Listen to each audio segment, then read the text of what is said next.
Greetings, friends. It's Terry with Terry's Mailbox, and I'm here today on behalf of Hedgehog Hollow.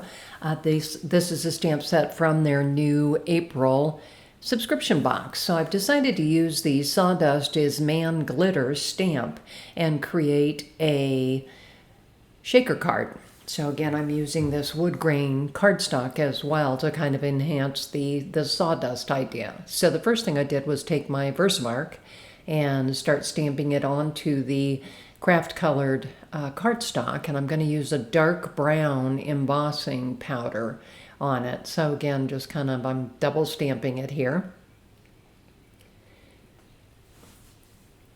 And then I'm adding the brown embossing powder onto the front of the card here. And here's the final card. I've got the embossed section here, and I'm going to use an oval to create that shaker card section.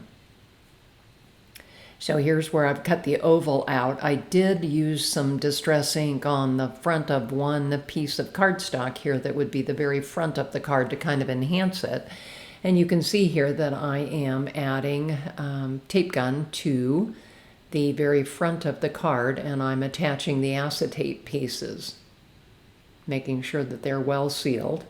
And then here I'm going to add it to the actual front of the card. I took an A2 base and cut the oval out in exactly the same place so that I could have the see-through section.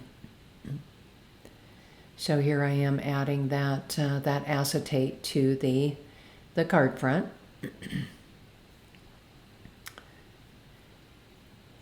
And then I'm going to create my moat to keep the sawdust inside. So I took some 3M foam tape and I ended up cutting it in half to make thinner strips.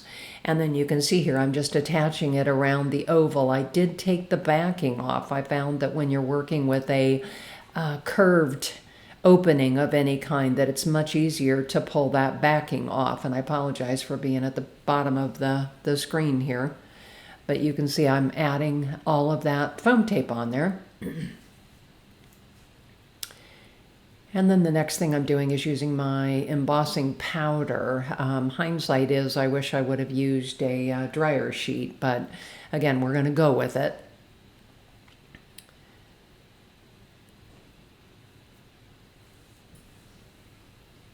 So here I am adding the beads. So I've got some brown and green and cream colored beads. Funny part of the story is that my bead box, which had all the colors separated, fell off my table after I was done. And so I now have a box full of mixed sections, just yellow and gold and brown and, whatever color. But again, I now have a mixed box of beads instead of the color separated beads. So here I'm adding the sawdust and making sure it doesn't stick onto that foam tape that is not covered. And here I'm going to go ahead and just add the front piece of the card, lining it up, kind of playing with it to make sure that it is lined up appropriately. So there I have the shaker part of the card. And you can see I've got a little bit of static in there, but we're going to go with it. And so then here's that underside, the sentiment. And so I will trim just a little bit off of each side to make sure that it fits a little bit better.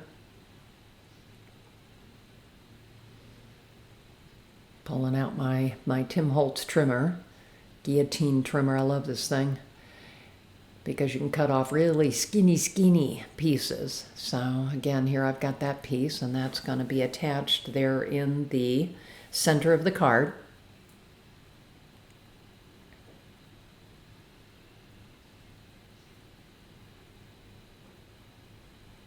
So just again, adding my tape runner on here.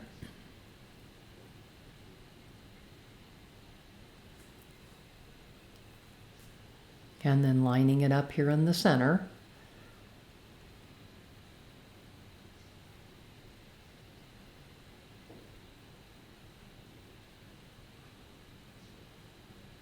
And there you have the final card. Shaker and beads included. So again, here's a picture of the final card. Again, this is from Hedgehog Hollow's April 2020 subscription box. So I hope you've enjoyed my video today. So visit Hedgehog Hollow and check out this kit. And again, this is Terry with Terry's Mailbox. I'm on YouTube, Blogger, Instagram, and Facebook, and would love to have you follow me.